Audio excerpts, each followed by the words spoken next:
si vous faites vraiment un sondage d'opinion, sondage indépendant d'opinion de la population sur ce qui s'est passé, vous serez surpris de savoir que le mécontentement est là.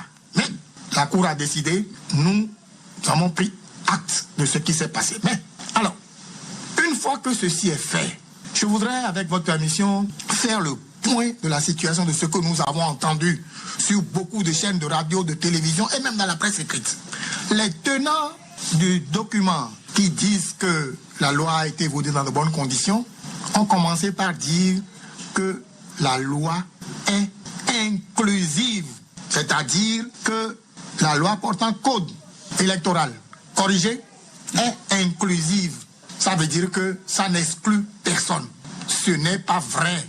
Au niveau du FONAC, on a fait le point, ce n'est pas vrai. Pas du tout, c'est exclusif.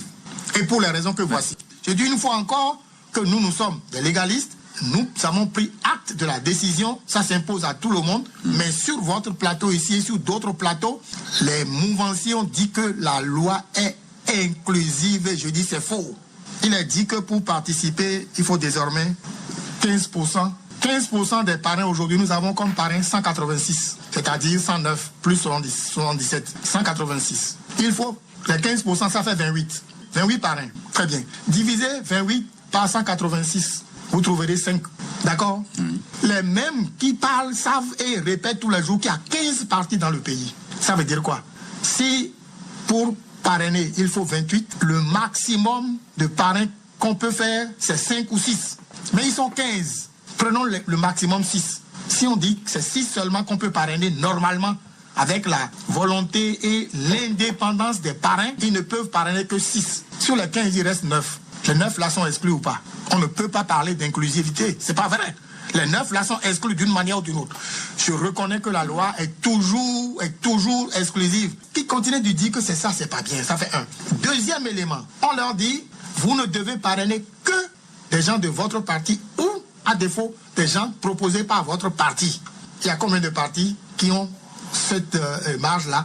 Ils sont que 3. 3.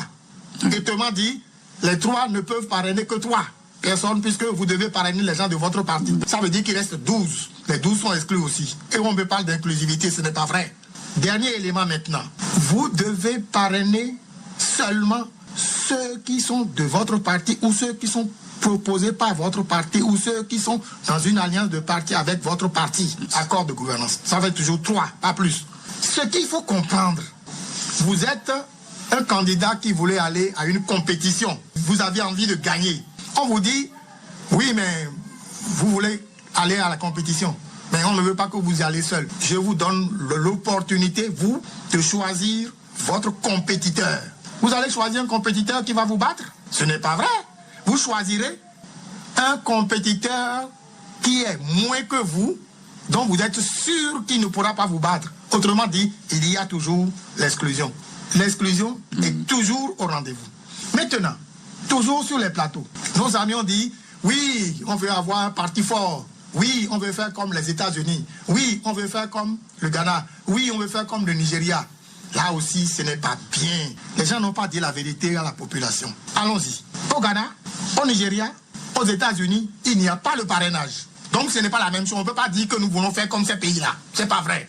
Ils n'ont pas dit à la population que là-bas, il n'y a pas de parrainage. Et ici, le parrainage exclut les gens. Deuxième élément. Aussi bien au Ghana, au Nigeria qu'aux États-Unis, on peut avoir des candidats libres, des candidats indépendants. La dernière élection qui a eu lieu au Nigeria, il y a eu 18 candidats. La dernière élection présidentielle qui a eu lieu au Ghana, il y a eu 11 candidats. La dernière élection qui a eu lieu aux États-Unis, tenez-vous bien, il y a eu 1225 candidats. Les gens ne sont pas au courant parce que les deux partis forts, à savoir les partis républicains et les démocrates, ils ont l'argent nécessaire pour communiquer, si bien qu'on n'entend pas les autres. Et au finish, il y a eu 9 candidats.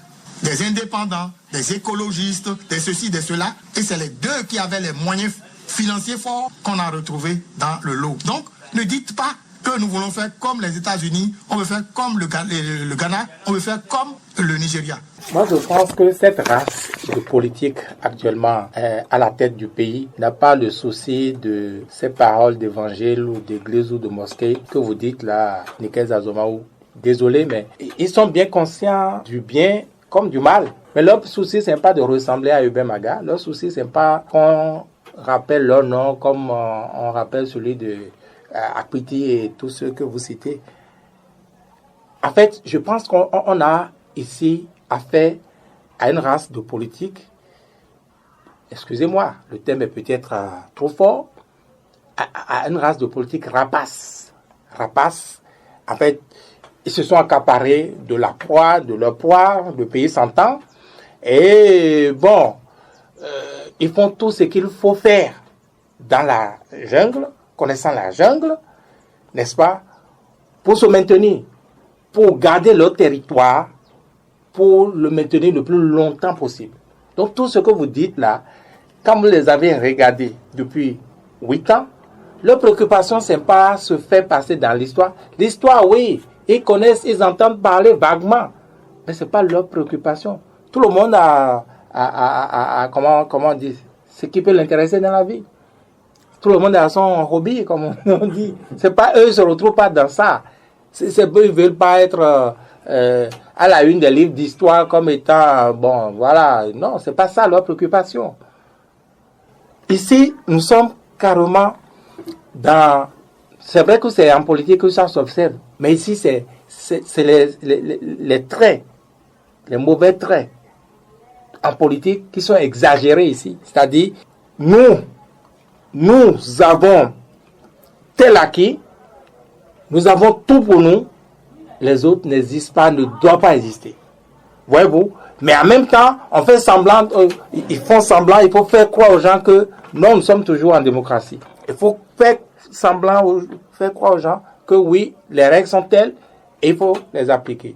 Or, si vous les suivez très bien, la démocratie dont vous parlez là, ils n'ont rien, ils n'ont que faire de votre démocratie non plus. Les lois dont vous parlez là, observez, prenez chaque loi. Les lois existent pour les autres. Je ne sais pas si vous faites attention aux petits signes.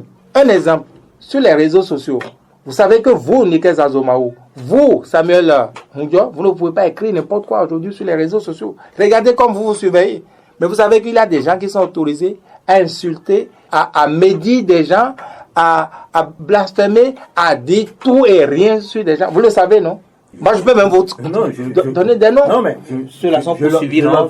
Non, je l'observe. Et ça, c'est qu'un exemple. Je ne veux pas citer de noms, au risque d'en rajouter peut-être aux situations imprévues, tout ça là. Mais ceux qui le font,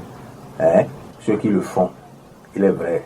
Je suis dans une théorie de mosquée ou d'église, mais ça va les rattraper. On peut être griot du pouvoir en faisant preuve de la morale et de l'éthique. Si cela déserte moi, un service qu'on va me demander de faire, qui va tenir mon image, qui va mettre en berne la morale et l'éthique, je ne le ferai jamais. Je peux démissionner. Voilà, mais ça c'est vous, ça. Mais tout le monde n'est pas comme ça. Ou du moins, ils vont toujours trouver des gens, n'est-ce pas, qui vont intéresser pour faire ça. Donc, comprenez le contexte. Le contexte, c'est celui-là. Quand vous dites, oui, soyons frileux, oui, les textes, il faut savoir, les textes là existent pour vous. Les textes là, c'est ça. On va même au-delà des textes. Vous avez vu ce qui s'est passé à Lomé avec le compatriote. On va même au-delà des textes pour maintenir son territoire. Et quand je dis maintenir son territoire, c'est bon, c'est pour être élégant, quoi. Voyez-vous, la rapace veut garder sa proie à tout prix. Et la rapace pense déjà à l'avenir. Il pense à demain. Comment conquérir d'autres proies? Comment élargir l'espace, le territoire? C'est de ça qu'il s'agit. Et donc, pour cela, il faut aller même au prix de querelles ou de crises diplomatiques éventuelles. Il faut aller à Lomé, Diakmatani, Tchouendi. Mais c'est ça. Donc si vous n'avez pas compris, si nous n'avons pas compris cela, et qu'on reste là avec nos théories de Dieu, de bon Dieu, ils aiment ça. Oui, eux qui sont en train de nous opposer le bon Dieu, mais faites ceci. L'indolence, mais nous, MMA, on agit.